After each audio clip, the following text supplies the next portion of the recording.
বর্তমান সরকারের পদত্যাগের দাবিতে রাজধানীতে ঝটিকা মিছিল করেছে আওয়ামী লীগ।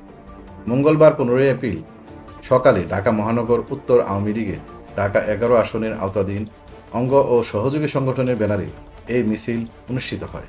ঢাকা মহানগর উত্তর আওয়ামী লীগের সাংগঠনিক সম্পাদক মাজহার আনামের নেতৃত্বে বাড্ডা, বাটারা ও রামপুরা এলাকার প্রধান সড়কে স্থানীয় নেতাকর্মীরা এই প্রতিবাদী মিছিল আয়োজন করেন।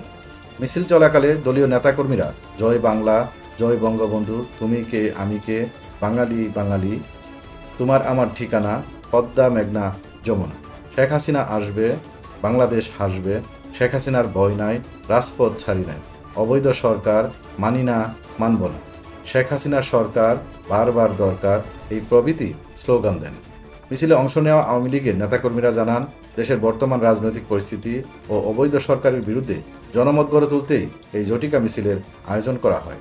উল্লেখ্য, এর আগে গত 6 এপ্রিল রবিবার রাজধানীর বাইতুল মোকাররম মসজিদের সামনে থেকে বঙ্গবন্ধু এভিনিউ পর্যন্ত হঠাৎ ঝটিকা মিছিল করেছিল আওয়ামী লীগ। সেই মিছিলে নেতৃত্ব দেন ঢাকা মহানগর দক্ষিণ আওয়ামী লীগের সাবেক সাধারণ সম্পাদক শাহে আলম মুরা।